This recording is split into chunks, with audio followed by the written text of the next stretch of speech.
Iwo Jima, February 1945. The air is thick with the smell of sulfur, gunpowder, and desperation. For the American Marines fighting to take this volcanic island, every meter of advance is a bloody achievement.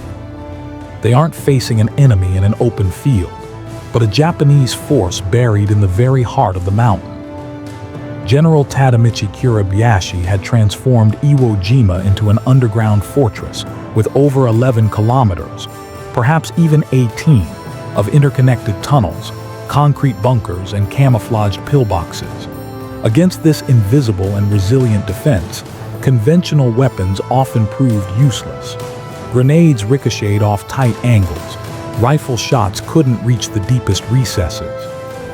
But from the darkness of this tactical nightmare emerged an instrument of fire that would become both a curse and a salvation: the M2 Flamethrower. The battle for Iwo Jima was a terrifying tactical puzzle. The intense naval and aerial bombardments that preceded the landing, described by one Japanese officer as beyond any description, had barely scratched the surface of the defenses.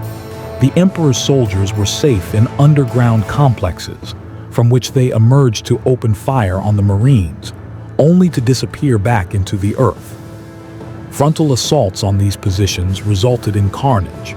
American commanders quickly realized they needed a new tactic, a weapon that could pursue the enemy into their hideouts, that could clear a cave complex without exposing men to direct fire at every entrance.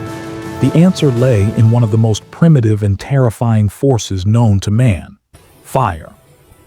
The M2 Flamethrower wasn't a new weapon, but it was on Iwo Jima that it found its definitive purpose. Although based on the United States Army's M1A1 model, the M2 was developed in close collaboration with the Marine Corps to meet the brutal demands of island warfare in the Pacific.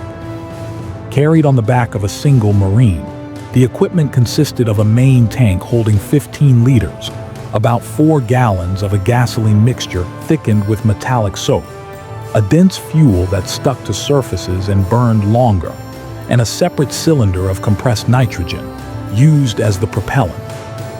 Empty, the system weighed approximately 1,635 pounds. Loaded, it exceeded 68 pounds. It was an immense burden for any man, especially in the shifting sands and steep slopes of Iwo Jima.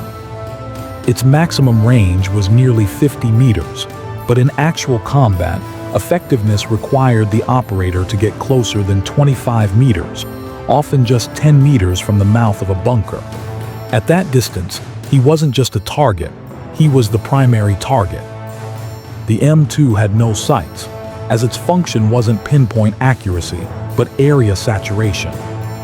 By pulling the trigger, the operator released a stream of flammable liquid that, upon meeting the ignition at the tip of the nozzle, transformed into a torrent of flame with temperatures exceeding 1,000 degrees Celsius, 1,800 Fahrenheit.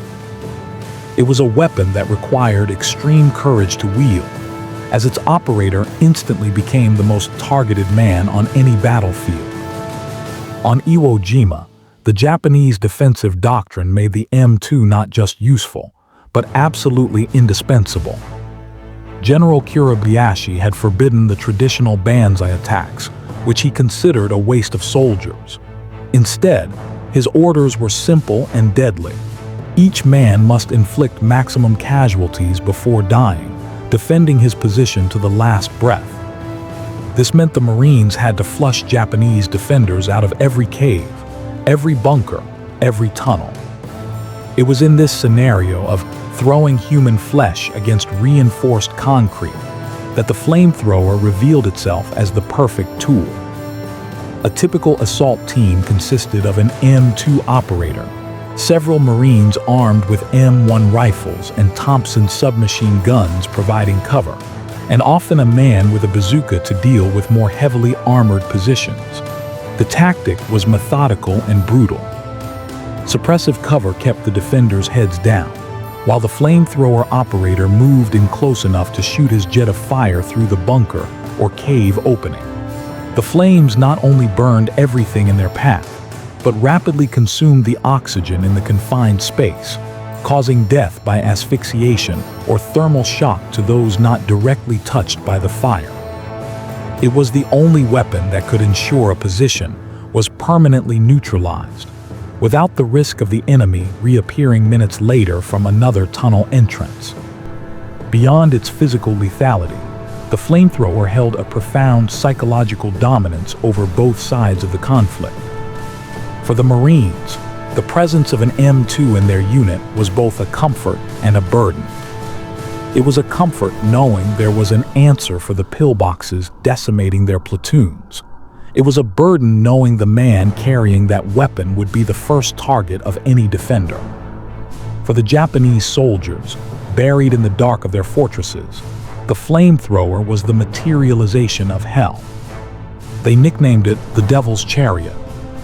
The distinctive hiss of the fire stream, the intense heat that arrived even before the flames, and the horrifying nature of a death by fire created a level of terror no other conventional weapon could match. In many instances, the mere sight of a flamethrower team approaching was enough to make defenders, who would fight to the death against rifles and grenades, surrender. Fire in its rawest form broke the will to fight in a way that pure ballistics could not. Behind every jet of fire, there was a man carrying an immense burden. Flamethrower operators knew their life expectancy in combat was drastically short. The short operating distance forced them into deadly proximity with the enemy, and the fuel tank on their back was an inviting target. A single, well-placed rifle shot could puncture the tank and turn the operator into a human torch. These men, mostly anonymous, advanced across the lunar landscape of Iwo Jima, their fire-breathing weapons becoming a visceral symbol of the battle's merciless nature. They fought in places that entered history with dark names like the Meat Grinder and Bloody Gorge, where nearly 850 Marines died to take a single Japanese complex. In these places, the M2's value was measured not in meters gained, but in American lives spared. Every bunker silenced by the flames represented a platoon that wouldn't have to advance against machine gun fire. The sacrifice of the flamethrower operator, accepting his role as the primary target, was an act of uncommon valor that Admiral Nimitz would define as a common virtue among those who served on Iwo Jima. The M2's impact was so significant that commanders began to integrate it into every phase of the advance. Before each assault on a hill or tunnel complex, flamethrower teams were positioned on the front line. Veteran accounts describe scenes where, after an artillery bombardment, the Marines would advance in silence until the sound of the flamethrower tore through the air, followed by muffled screams from within the caves. Often, the Japanese preferred to blow up their own positions with grenades rather than be burned alive. The effectiveness of the M2 was so feared that the Japanese began to prioritize targeting the operators, often sacrificing their own safety to eliminate them before they could get close. This, in turn, created a lethal dynamic. The more effective the flamethrower, the more endangered its wielder. Despite the extreme risk, Marines volunteered for the role. Some out of a sense of duty, others from a desire for revenge after seeing their comrades fall to impregnable bunkers. There was no glory in it, only a terrible responsibility. An operator from the 4th Marine Division wrote in his diary, "Today I burned out 3 caves. I don't know how many were inside. I only know that my friends won't die trying to go in there." That was the brutal logic of Iwo Jima. Fire spared American lives, even if it cost the sanity of the one who wielded it. When the last echoes of battle faded on March 26, 1945, Iwo Jima was a landscape of indescribable devastation. Of the more than 20,000 Japanese defenders, only 216 were taken prisoner during the 36 days of active combat. The rest were killed in action. On the American side, the casualties were shocking. 6,821 dead, and over 19,000 wounded. In this cauldron of violence, the M2 flamethrower proved its terrible and necessary worth. It was not the weapon that won the battle alone. That honor belongs to the courage and sacrifice of the United States Marine. But it was the tool that made victory possible in the face of a defense that defied conventional tactics. The legacy of the M2 on Iwo Jima is twofold. First, it's a testament to tactical ingenuity when confronted with a seemingly insurmountable obstacle. Faced with an underground fortress, the Americans didn't just respond with more artillery.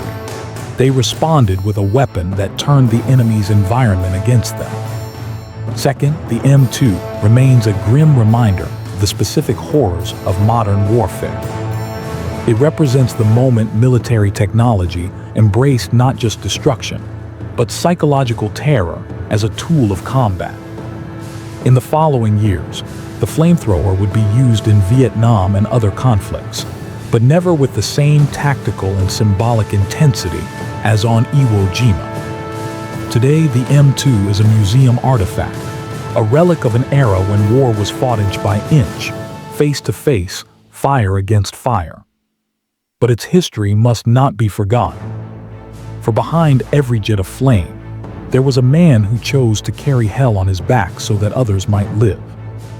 On an island where death was omnipresent, the M2 flamethrower was both a curse and a blessing, the most feared and the most necessary weapon of the entire battle.